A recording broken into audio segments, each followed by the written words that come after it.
퇴직 후 몇 년이 지난 어느 날, 박 선생님은 오랜 지인의 결혼 청첩장을 받았습니다. 예전 같으면 망설임 없이 달려갔을 텐데, 이번에는 발걸음이 쉽게 떨어지지 않았습니다. 축의금이며 교통비가 은근히 부담스럽고, 하루 종일 낯선 자리에서 서 있고 앉아 있어야 한다는 게 체력적으로도 버겁게 느껴졌기 때문입니다. 무엇보다도 내가 꼭 가야 할 자리일까 하는 생각이 마음 한구석을 무겁게 했습니다. 여러분도 혹시 이런 생각 해보신 적 있으신가요? 예전에는 당연히 가야 한다고 여겼던 경조사 자리가 은퇴 후에는 왠지 더 망설여지고 무겁게만 느껴졌던 순간 말입니다. 여기저기 날아오는 경조사 소식에 신경 쓰이지 않는 사람이 어디 있겠습니까? 우리나라 은퇴자들은 연간 경조사비로 140만 원을 쓰고 있으며 결혼식에 11.1회, 장례식에 5.1회 참석하는 것으로 조사됐습니다. 경조사비만 없어도 노후에 경제적으로 아무런 문제가 없을 정도로 많이 나가는 것 같습니다. 중소기업 은퇴 4년차 A씨 분이 보낸 사연 먼저 읽어드리도록 하겠습니다. 어느 날 만난 친구가 자신의 딸 아이 결혼식을 치르고 핸드폰에서 결혼식에 오지 않은 지인들의 이름과 전화번호를 하나둘 지웠다고 했습니다. 또 어떤 친구는 그동안 써 오던 전화번호 자체를 아예 새 번호로 바꿔버렸다고 했습니다. 그 말을 듣고 당시에는 친구들의 행위가 조금 야박하다는 생각과 함께 무슨 뜻인지 잘 헤아리지 못했었습니다. 저는 정년 퇴임하고 얼마 전 아들 결혼을 치르면서 비로소 그 말 뜻을 이해할 수 있게 됐습니다. 현직에 있을 때는 밥 한 번 먹자고 줄을 서더니 퇴임하고 아들 장가를 보내자 식장 안은 썰렁했습니다. 그동안 지인 자녀들의 결혼식에서 늘 느낀 점은 결혼식 자체가 지나치게 형식적이고 목적이 온통 그동안 뿌려놓은 축의금 거두는 데 있지 않나 싶어 입맛이 씁쓸할 때가 많았습니다. 왜냐하면 예식장에 가면 혼주와 먼저 눈도장을 찍고 의례적인 축하 인사를 나눕니다. 그리고 실제 예식 참석은 거의 생략한 채 축의금 내고 식사만 하고 오는 경우가 다반사였기 때문입니다. 그뿐만 아니라 바쁘게 돌아가는 세상의 주말이나 주일 예식 또한 하객들에게 또 다른 민폐라고 할 수 있습니다. 그렇다고 결혼식에 안 갈 수도 없는 것이 아직은 감내해야 할 현실이기도 합니다.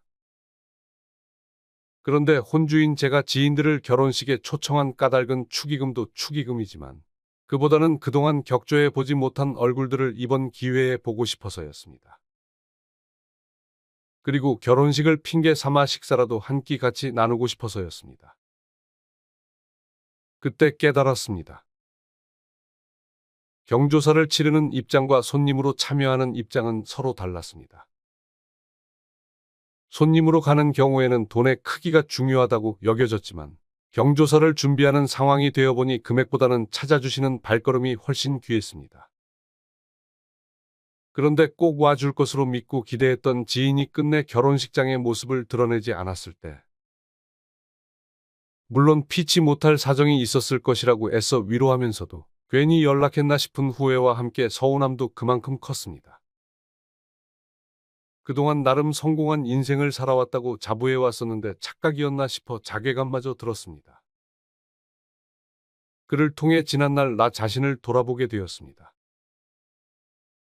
연락을 받으면 액수부터 생각하고 경조사비만 보내면 도리는 다 했다고 생색냈던 과거의 모습이 부끄러웠습니다. 이제 우리도 서양처럼 가까운 몇 사람이 증인이 되고 가족 단위의 작고 조촐한 그런 결혼식으로 결혼 문화를 바꿀 때가 되지 않았나 싶습니다.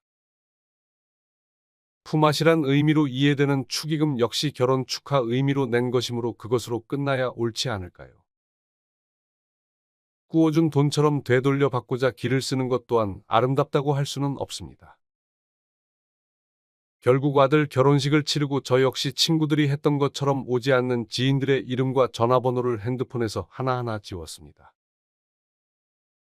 더는 여윌 자식이 없음에도 불구하고 가까운 인연이든 먼 인연이든 한 번 맺은 인연은 모두 소중하고 귀한 법인데 만나면 헤어진다라는 회자 정리로 끝날 수밖에 없는 것이 우리의 인생인가 봅니다. 이 사연을 읽으며 경조사에 대한 고민이 비단 나만의 문제는 아닌 것 같습니다. 정승 집계가 죽으면 정승 집 문지방이 달아 없어지도록 문상객들이 문전성시를 이루지만 정승이 죽으면 개미 한 마리 얼씬하지 않는다 라는 속담이 있습니다. 참 맞는 말인 것 같습니다. 대개 50대 중반부터 60대 중반까지 경조사가 제일 많은 시기입니다. 하지만 이 시기는 은퇴자에겐 보릿고개에 해당합니다. 은퇴자한테는 경조사비가 뿌린 대로 걷어지지 않습니다. 사람들은 미래에 대비한 투자로 여기면서 어쩔 수 없이 지출을 단행하지만 실 돌려받는 금액은 평생 내가 뿌린 돈의 절반도 안 된다고 합니다.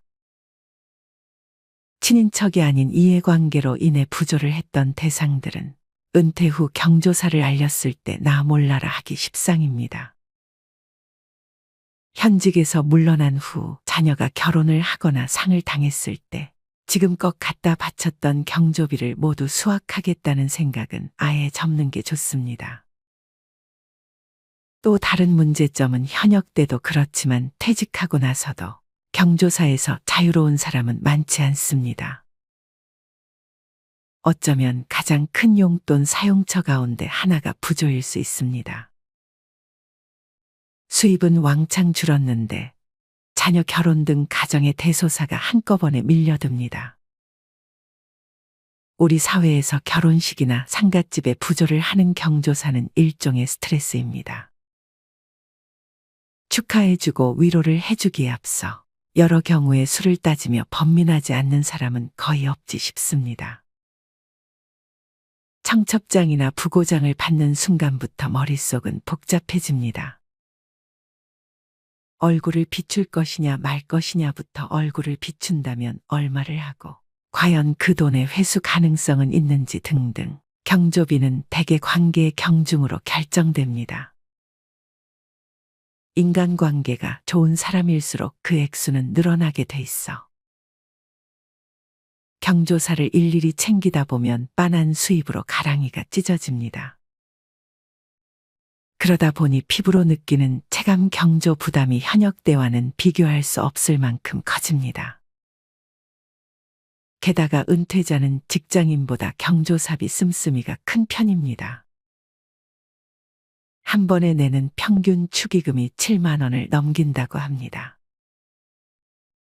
며칠 전 중국의 인민일보는 한국의 유별난 경조사비 문화를 두고 얼굴에는 미소를 띠고 있지만 마음속으로는 죽는 소리를 하고 있다고 말했습니다.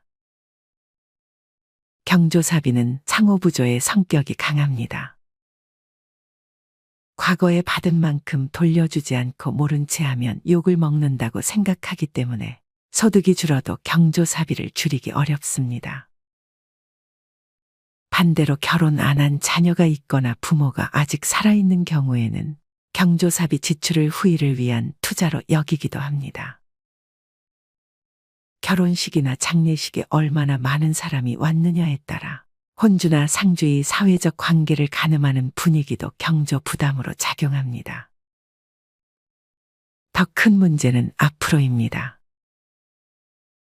평균 수명 연장의 조기 퇴직, 늦은 결혼 풍조 등의 사회적 현상이 맞물리면서 경조 부담은 갈수록 커질 것입니다. 우리나라 직장인의 평균 퇴직 연령은 52세 전후입니다. 그에 반해 자녀의 결혼 연령은 점점 높아지고 있습니다. 자녀의 결혼이 늦어지면서 퇴직 후 자녀가 결혼하는 사람이 크게 늘었습니다. 수명 연장 또한 부의금 부담을 은퇴 후 시점으로 몰리게 만듭니다. 내 부모뿐 아니라 친구나 친지의 부모도 사정이 비슷하니 은퇴 후 부의금 지출이 늘어날 수밖에 없습니다. 부조금은 원래 목돈이 들어가는 행사 때 이웃이나 친척끼리 십시일반으로 돈이나 음식, 노동력을 보태 일을 잘 치르도록 돕고 자신이 닥쳤을 때 도움을 받는 상부상조의 품앗이 풍습에서 비롯됐습니다. 하지만 요즘은 이런 품앗이 풍습은 거의 사라졌습니다. 이를 대체한 것이 바로 현금 박치기, 눈 도장 찍기로 관계가 이어지는 경조사입니다. 우리는 일생을 살면서 기쁜 일, 슬픈 일을 수없이 겪으면서 살아가게 됩니다. 그럴 때마다 같이 기뻐해주고 같이 슬퍼해주는 수많은 이웃과 친구, 친척들이 있어 잘 살아가게 됩니다. 이게 얼마나 감사한 일인지 모릅니다. 그래서 부조에는 서로 축하하고 위로하는 마음이 깊게 자리해야 합니다. 부조는 인간관계에서 아름다운 인생사의 하나가 되어야지 부담이 되어서는 안 됩니다. 앞으로 경조사 부조 때문에 마음 상하거나 서운해하지 않았으면 좋겠습니다.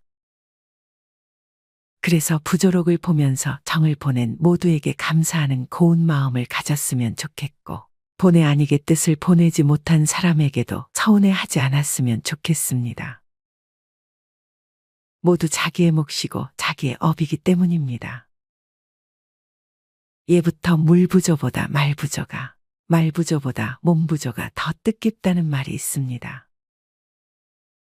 직접 찾아 축하해주고 조의를 표하는 것이 마땅하나 세상 일이 그리 쉽지만 않습니다. 그래서 가까운 사람의 경조사의 따뜻한 인사말 한마디가 어떤 것보다 값진 것이 아닌가 싶습니다.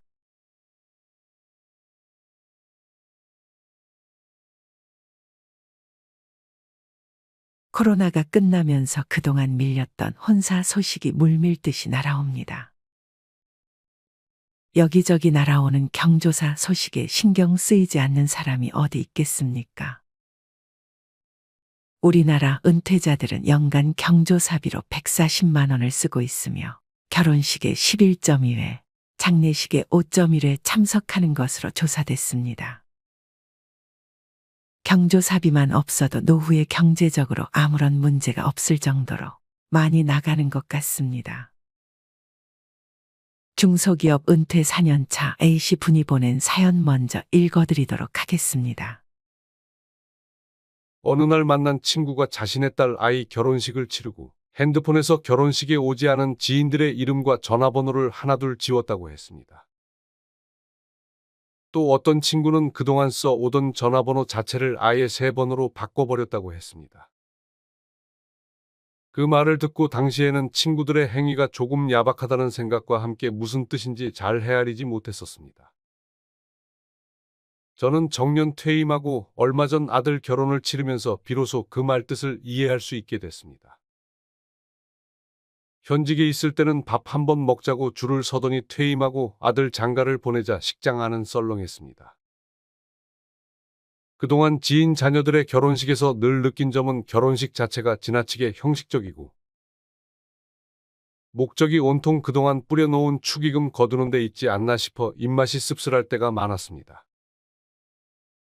왜냐하면 예식장에 가면 혼주와 먼저 눈도장을 찍고 의례적인 축하 인사를 나눕니다. 그리고 실제 예식 참석은 거의 생략한 채 축의금 내고 식사만 하고 오는 경우가 다반사였기 때문입니다. 그뿐만 아니라 바쁘게 돌아가는 세상의 주말이나 주일 예식 또한 하객들에게 또 다른 민폐라고 할 수 있습니다. 그렇다고 결혼식에 안 갈 수도 없는 것이 아직은 감내해야 할 현실이기도 합니다. 그런데 혼주인 제가 지인들을 결혼식에 초청한 까닭은 축의금도 축의금이지만 그보다는 그동안 격조해 보지 못한 얼굴들을 이번 기회에 보고 싶어서였습니다. 그리고 결혼식을 핑계 삼아 식사라도 한 끼 같이 나누고 싶어서였습니다. 그때 깨달았습니다. 경조사를 치르는 입장과 손님으로 참여하는 입장은 서로 달랐습니다. 손님으로 가는 경우에는 돈의 크기가 중요하다고 여겨졌지만 경조사를 준비하는 상황이 되어보니 금액보다는 찾아주시는 발걸음이 훨씬 귀했습니다. 그런데 꼭 와줄 것으로 믿고 기대했던 지인이 끝내 결혼식장의 모습을 드러내지 않았을 때 물론 피치 못할 사정이 있었을 것이라고 애써 위로하면서도 괜히 연락했나 싶은 후회와 함께 서운함도 그만큼 컸습니다. 그동안 나름 성공한 인생을 살아왔다고 자부해 왔었는데 착각이었나 싶어 자괴감마저 들었습니다. 그를 통해 지난날 나 자신을 돌아보게 되었습니다. 연락을 받으면 액수부터 생각하고 경조사비만 보내면 도리는 다 했다고 생색냈던 과거의 모습이 부끄러웠습니다. 이제 우리도 서양처럼 가까운 몇 사람이 증인이 되고 가족 단위의 작고 조촐한 그런 결혼식으로 결혼 문화를 바꿀 때가 되지 않았나 싶습니다. 품앗이란 의미로 이해되는 축의금 역시 결혼 축하 의미로 낸 것이므로 그것으로 끝나야 옳지 않을까요? 구워준 돈처럼 되돌려 받고자 기를 쓰는 것 또한 아름답다고 할 수는 없습니다. 결국 아들 결혼식을 치르고 저 역시 친구들이 했던 것처럼 오지 않는 지인들의 이름과 전화번호를 핸드폰에서 하나하나 지웠습니다.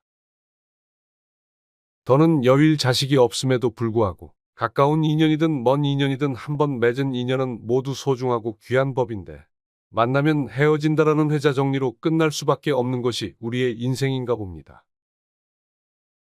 이 사연을 읽으며 경조사에 대한 고민이 비단 나만의 문제는 아닌 것 같습니다. 정승 집계가 죽으면 정승 집 문지방이 닳아 없어지도록 문상객들이 문전성시를 이루지만 정승이 죽으면 개미 한 마리 얼씬하지 않는다 라는 속담이 있습니다. 참 맞는 말인 것 같습니다. 대개 50대 중반부터 60대 중반까지 경조사가 제일 많은 시기입니다. 하지만 이 시기는 은퇴자에겐 보릿고개에 해당합니다. 은퇴자한테는 경조사비가 뿌린 대로 걷어지지 않습니다. 사람들은 미래에 대비한 투자로 여기면서 어쩔 수 없이 지출을 단행하지만 실 돌려받는 금액은 평생 내가 뿌린 돈의 절반도 안 된다고 합니다. 친인척이 아닌 이해관계로 인해 부조를 했던 대상들은 은퇴 후 경조사를 알렸을 때 나 몰라라 하기 십상입니다. 현직에서 물러난 후 자녀가 결혼을 하거나 상을 당했을 때 지금껏 갖다 바쳤던 경조비를 모두 수확하겠다는 생각은 아예 접는 게 좋습니다. 또 다른 문제점은 현역 때도 그렇지만 퇴직하고 나서도 경조사에서 자유로운 사람은 많지 않습니다. 어쩌면 가장 큰 용돈 사용처 가운데 하나가 부조일 수 있습니다. 수입은 왕창 줄었는데 자녀 결혼 등 가정의 대소사가 한꺼번에 밀려듭니다. 우리 사회에서 결혼식이나 상갓집에 부조를 하는 경조사는 일종의 스트레스입니다. 축하해주고 위로를 해주기에 앞서 여러 경우에 수를 따지며 번민하지 않는 사람은 거의 없지 싶습니다. 청첩장이나 부고장을 받는 순간부터 머릿속은 복잡해집니다. 얼굴을 비출 것이냐 말 것이냐부터 얼굴을 비춘다면 얼마를 하고 과연 그 돈의 회수 가능성은 있는지 등등 경조비는 대개 관계의 경중으로 결정됩니다. 인간관계가 좋은 사람일수록 그 액수는 늘어나게 돼 있어. 경조사를 일일이 챙기다 보면 빤한 수입으로 가랑이가 찢어집니다. 그러다 보니 피부로 느끼는 체감 경조 부담이 현역 때와는 비교할 수 없을 만큼 커집니다. 게다가 은퇴자는 직장인보다 경조사비 씀씀이가 큰 편입니다. 한 번에 내는 평균 축의금이 7만 원을 넘긴다고 합니다. 며칠 전 중국의 인민일보는 한국의 유별난 경조사비 문화를 두고 얼굴에는 미소를 띠고 있지만 마음속으로는 죽는 소리를 하고 있다고 말했습니다. 경조사비는 상호부조의 성격이 강합니다. 과거에 받은 만큼 돌려주지 않고 모른 채 하면 욕을 먹는다고 생각하기 때문에 소득이 줄어도 경조사비를 줄이기 어렵습니다. 반대로 결혼 안 한 자녀가 있거나 부모가 아직 살아있는 경우에는 경조사비 지출을 후일을 위한 투자로 여기기도 합니다. 결혼식이나 장례식에 얼마나 많은 사람이 왔느냐에 따라 혼주나 상주의 사회적 관계를 가늠하는 분위기도 경조 부담으로 작용합니다. 더 큰 문제는 앞으로입니다. 평균 수명 연장의 조기 퇴직, 늦은 결혼 풍조 등의 사회적 현상이 맞물리면서 경조 부담은 갈수록 커질 것입니다. 우리나라 직장인의 평균 퇴직 연령은 52세 전후입니다. 그에 반해 자녀의 결혼 연령은 점점 높아지고 있습니다. 자녀의 결혼이 늦어지면서 퇴직 후 자녀가 결혼하는 사람이 크게 늘었습니다. 수명 연장 또한 부의금 부담을 은퇴 후 시점으로 몰리게 만듭니다. 내 부모뿐 아니라 친구나 친지의 부모도 사정이 비슷하니 은퇴 후 부의금 지출이 늘어날 수밖에 없습니다. 부조금은 원래 목돈이 들어가는 행사 때 이웃이나 친척끼리 십시일반으로 돈이나 음식, 노동력을 보태 일을 잘 치르도록 돕고 자신이 닥쳤을 때 도움을 받는 상부상조의 품앗이 풍습에서 비롯됐습니다. 하지만 요즘은 이런 품앗이 풍습은 거의 사라졌습니다. 이를 대체한 것이 바로 현금 박치기, 눈 도장 찍기로 관계가 이어지는 경조사입니다. 우리는 일생을 살면서 기쁜 일, 슬픈 일을 수없이 겪으면서 살아가게 됩니다. 그럴 때마다 같이 기뻐해주고 같이 슬퍼해주는 수많은 이웃과 친구, 친척들이 있어 잘 살아가게 됩니다. 이게 얼마나 감사한 일인지 모릅니다. 그래서 부조에는 서로 축하하고 위로하는 마음이 깊게 자리해야 합니다. 부조는 인간관계에서 아름다운 인생사의 하나가 되어야지 부담이 되어서는 안 됩니다. 앞으로 경조사 부조 때문에 마음 상하거나 서운해하지 않았으면 좋겠습니다. 그래서 부조록을 보면서 정을 보낸 모두에게 감사하는 고운 마음을 가졌으면 좋겠고, 본의 아니게 뜻을 보내지 못한 사람에게도 서운해하지 않았으면 좋겠습니다. 모두 자기의 몫이고 자기의 업이기 때문입니다. 예부터 물부조보다 말부조가, 말부조보다 몸부조가 더 뜻깊다는 말이 있습니다. 직접 찾아 축하해주고 조의를 표하는 것이 마땅하나 세상 일이 그리 쉽지만 않습니다. 그래서 가까운 사람의 경조사의 따뜻한 인사말 한마디가 어떤 것보다 값진 것이 아닌가 싶습니다.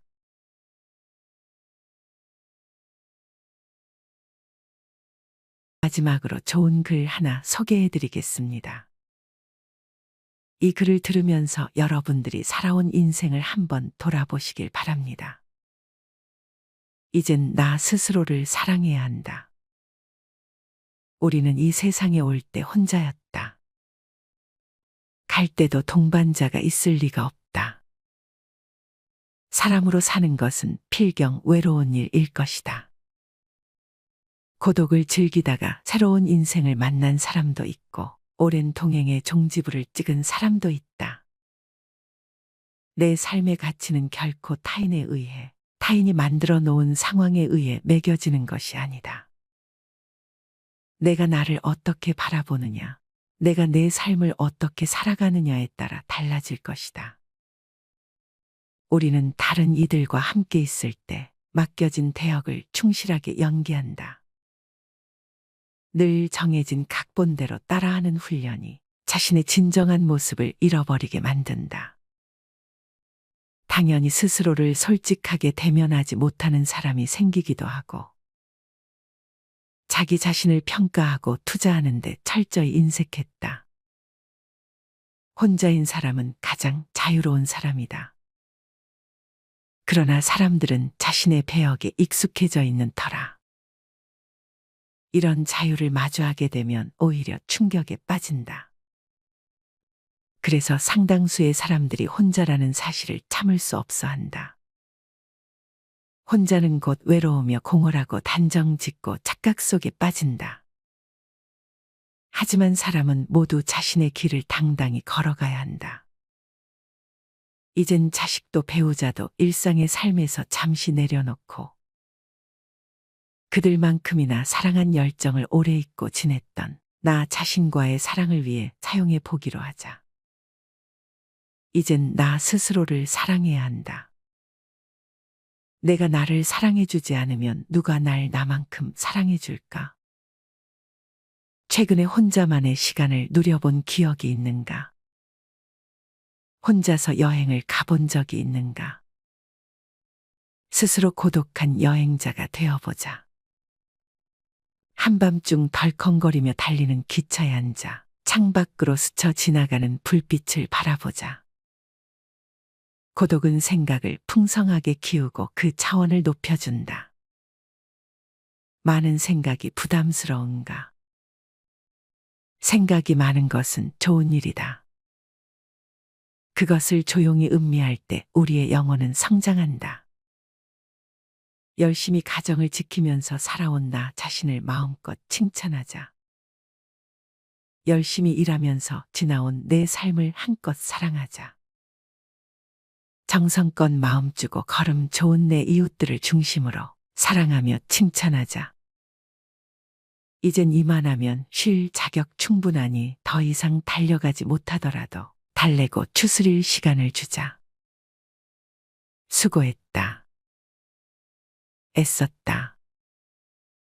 육신이 너덜너덜해질 만큼 약해진 나 자신에게 위로와 칭찬과 용기를 보내주자. 욕심부리고 때를 쓰고 푼 나 자신조차 따스하게 보듬으며 이해해주자. 잠시 거울 속에 내 얼굴을 정면으로 쳐다보자. 노화를 느낀 언젠가부터 자세히 보기 싫어진 내 얼굴이지만 오늘은 거울 속에 내 얼굴을 정면으로 뚫어져라 바라보자. 10년 전, 20년 전, 30년 전 사진의 내 얼굴을 생각하며 구석구석 찬찬히 현재의 내 모습을 바라보자. 저렇게 늙어가는구나. 나는 우울하고 안쓰러운 마음이 들 것이다. 그 얼굴에는 굴곡의 세월과 기쁨, 서러움의 시간이 묻어 있고 사랑과 이별과 망각의 시간들이 묻어 있다. 내 얼굴이지만 수많은 세월 동안 진지한 대화 한 번 없이 남의 물건처럼 방치해둔 내 모습이다. 언제 이렇게 수많은 주름살이 얼굴을 도배했을까? 언제 이렇게 떨어진 꽃잎의 색깔처럼 피부는 갈색 침전이 되었을까? 한때는 거울 속에 저 얼굴에도 신혼의 싱그러움이 있었다. 애들 초등학교 입학식 때 희망에 찬 젊은 부모의 기계가 있었을 것이다. 경제적 궁핍함에 힘든 세월 속에서도 꿋꿋이 웃음을 잃지 않던 얼굴이었고 애들의 교육 문제로 일희일비하던 극성스런 부모의 얼굴이었다. 갑자기 먼 길 떠나는 부모님과의 영원한 이별을 회한의 눈물로 보내드린 얼굴이었고 지금은 당시 부모님의 얼굴로 쓸쓸히 거울 속에 있다. 낯설게 변해버린 굳은 무표정의 얼굴에게 이젠 진정으로 좋은 표정을 선물해주자. 지난 세월 근심과 걱정 속에서 찌들어간 내 얼굴에게 앞으로는 웃음과 희망을 전해주고 더 이상 주름살은 남겨주지 않도록 노력하자. 열심히 살아온 내 얼굴에게 그동안 너무 고마웠다고 말해주자. 수십 년을 동고동락해준 내 얼굴에게 지구상에 오직 하나뿐인 내 얼굴에게 남은 시간은 우리들만을 위해 바치겠노라고 약속하자.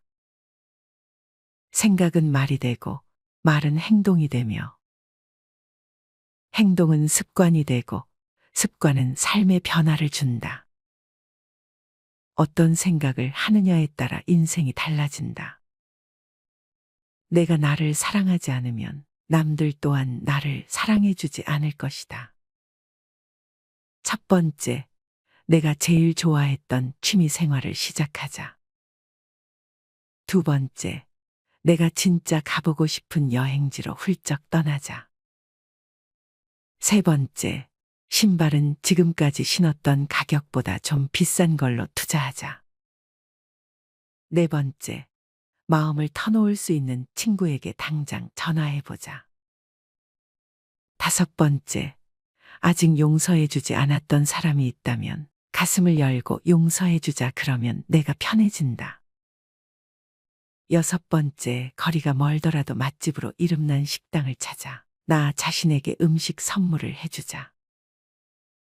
일곱 번째, 매일 아침 눈을 뜨는 순간 나는 사랑받기 위해 태어난 사람이고 지금 이 순간이 가장 행복한 사람이라고 외치자. 이 글을 읽은 모든 사람이 과거에 어떻게 살았던 지금 당장부터 행복했으면 한다.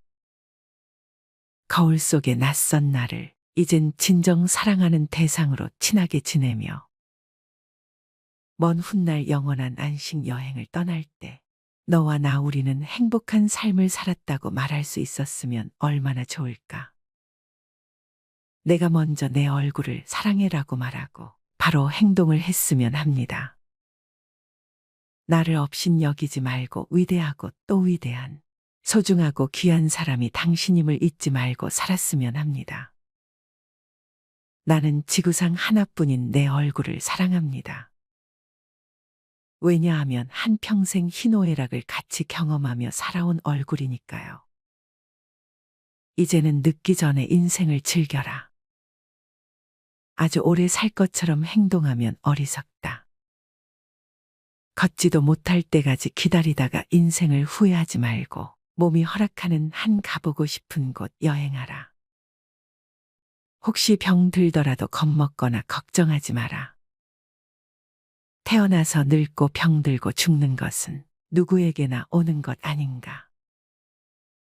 몸은 의사에게 맡기고 목숨은 하늘에 맡기고 마음은 스스로 책임져야 한다. 자식들이나 손자에 관한 일은 눈으로 보고 귀로 듣기만 하고 입은 꼭 다무셔라. 자신이 자신을 최고로 여기고 자신을 대접하며 살다가 생로병사에 순응하며 살자. 머물듯 가는 것이 세월인 것을